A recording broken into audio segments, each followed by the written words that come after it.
오늘도 이렇게 새벽의 자리에 또 기도의 자리로 나오신 우리 사랑하는 성도님들 주님의 이름으로 환영하고 축복합니다. 오늘도 눈동자와 같이 우리를 바라보시고 지키시는 하나님께서 우리의 모든 마음과 생각과 또 우리의 모든 삶을 지키시고 인도하실 줄 믿습니다. 오늘부터 우리는 이 고린도 전서를 함께 묵상하게 됩니다.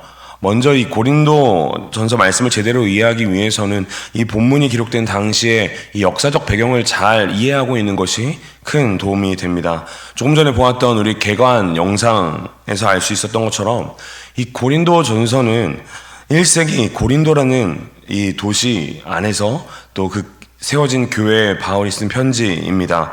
동서양의 이 무역로가 굉장히 교차하는 잘 활발되어 있는 이 거대한 상업 중심지가 바로 이 고린도였습니다. 부유함이 넘쳐났던 동네였고 그와 동시에 우상숭배와 또 극심한 이 도덕적인 타락이 굉장히 문란했던 또 심각했던 그 도시가 바로 고린도였습니다. 신전을 중심으로 그 안에서 음행의 행위들이 만연했고 또 당시 로마 사회에서는 심지어 고린도인처럼 살다라는 말이 곧 이 성적 타락한 삶을 사는 것에 어떤 대명사가 되는 것처럼 여겨지는 그런 시기였습니다.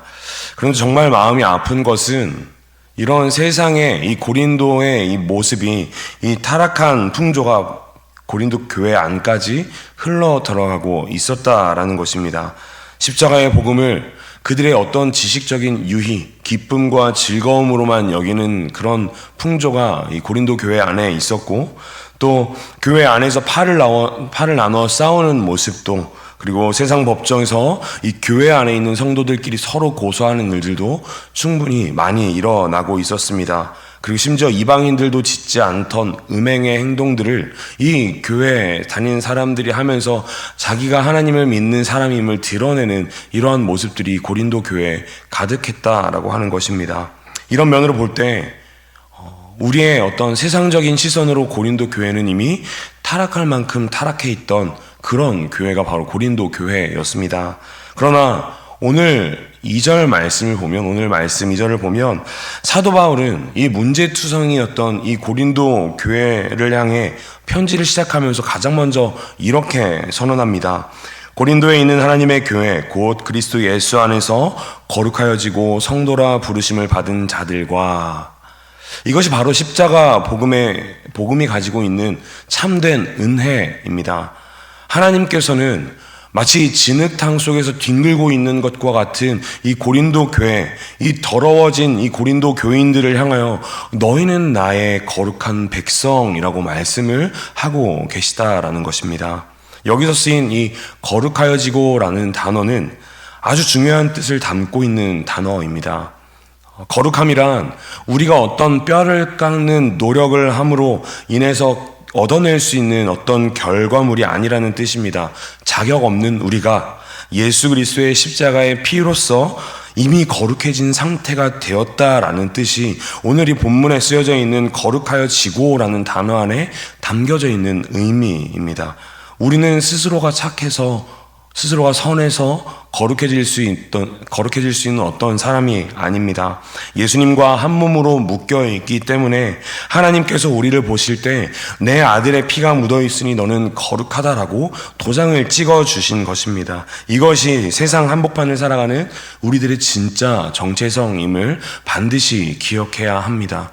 우리가 비록 세상에서 살아가는 모습이 이 진흙탕에서 뒹굴고 있는 모습일지라도 그런 모습 같을지라도 하나님께서 예수 그리스도의 보혈을 입은 우리를 향해 어떻게 바라봐주고 계시는지 우리가 이 복음의 은혜를 분명히 먼저 누리며 나아가야 합니다. 그렇다면 이렇게 연약하고 상처 많은 우리가 어떻게 이 험한 세상들을 버티고 살아날 수 있을까요? 이 4절과 5절 말씀을 보면 하나님은 우리를 고아처럼 내버려두지 않으심을 우리는 알 수 있습니다. 이 세상에서 영적으로 승리할 수 있도록 지혜와 은사라는 이 선물을 넘치도록 쏟아 부어 주셨습니다. 문제는 고린도 교회가 하나님께서 그렇게 허락해 주신 귀한 선물들을 교회를 세우고 영혼을 살리는 데 쓰지 않았다라는 것입니다.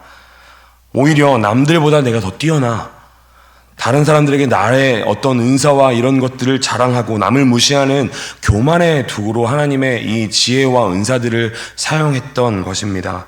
주님이 주신 은혜를 내 성공과 내 이름을 높이는 데만 쓰려고 했던 그 모습, 혹시 오늘 우리 안에도 이런 모습들이 있지 않은지 우리의 모습을 한번 돌아보고 경계해 봐야 할 것입니다. 그럼에도 불구하고 우리 아버지 되신 하나님의 마음, 그 마음은 이렇습니다. 그토록 은혜를 낭비하는데도 당장 빼앗아 가거나 심판하지 않으십니다. 오히려 7절 말씀을 통해 그 선물을 가지고 우리가 진짜 바라보아야 할 그 곳을 알려주십니다. 바로 우리 주 예수 그리스도의 나타나심을 기다리는 것입니다. 이 땅에 썩어질 어떤 영광을 우리가 소망하며 그것 가운데 살아가는 것이 아니라 다시 오실 예수님을 바라보며 살도록 부드럽게 우리의 시선을 돌려주시는 것입니다. 나를 향한 하나님의 기다림과 사랑은 나의 실패보다, 나의 더러움보다 훨씬 더 크다라는 사실 우리가 반드시 기억하며 나아가기를 소망합니다.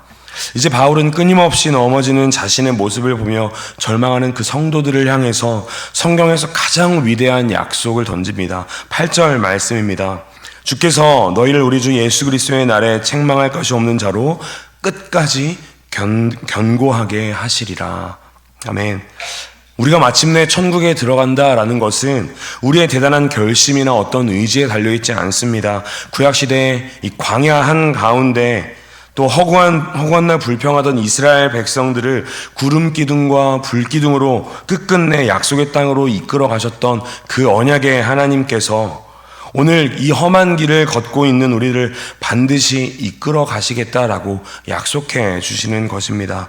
마침내 주님 앞에 서는 날 우리를 아무 흠도 없는 완전한 자로 세워주시겠다고 예수 그리스도의 그 보혈로 말미암아 우리를 그렇게 바라봐 주시겠다고 약속해 주시는 것입니다. 하나님이 시작하셨으니 하나님이 직접 그 끝맺음을 하시겠다라는 것입니다. 이 놀라운 약속을 우리가 어떻게 확신할 수 있습니까? 마지막 9절에 그 정답이 있습니다. 너희를 불러 그의 아들 예수 그리스도 우리 주와 더불어 교제하게 하시는 하나님은 미쁘시도다. 아멘. 여기서 이 미쁘시다라는 말은 절대적으로 믿을만하다. 한 번 하신 약속은 목숨을 걸고 반드시 지키신다라는 뜻을 담고 있습니다. 하나님은 우리를 부르셔서 십자가에 죽으시고 부활하신 예수님과 영원히 떨어질 수 없는 그 교제로 우리를 부르셨습니다. 묶어 놓아 주셨습니다. 이것이 진짜 교제입니다. 나의 어리석음과 실패가 이 위대한 하나님과의 약속을 결코 그리고 절대 깨뜨릴 수 없습니다. 말씀을 마무리하겠습니다. 사랑하는 우리 성도 여러분, 오늘 들은 말씀을 우리 삶에 비추어 보기를 소망합니다. 당장 우리가 눈을 뜨고 오늘 하루 살아내야 할 이 치열한 또 차가운 고린도와 같은 현실은 어디입니까? 혹은 또 하나님께서 주신 그 귀한 시간과 재능을 그 물질을 그저 나 혼자 잘 살기 위해서 그렇게 쓰고 있었던 어리석은 모습이 우리 가운데 있지는 않은지 우리의 모습을 한번 돌아보는 시간이 되기를 소망합니다. 우리는 매일 흔들리고 넘어집니다. 그러나 오늘 미쁘신 하나님은 절망하는 우리 곁에 찾아오셔서 이렇게 말씀하십니다. 내가 너를 끝까지 붙들겠다. 나는 반드시 약속을 지킨다. 내 연약함을 보며 좌절하지 마시고 나를 예수님과 한 몸으로 묶어주신 신실하신 하나님께 나의 모든 영혼들을 맡기십시오. 그리고 그 하나님 앞에 진실하게 우리의 모습을 기도로 고백하며 나아가는 사랑하는 우리 모든 성도님들, 그리고 이 새벽의 시간이 되기를 주님의 이름으로 간절히 축복합니다. 함께 기도하시겠습니다.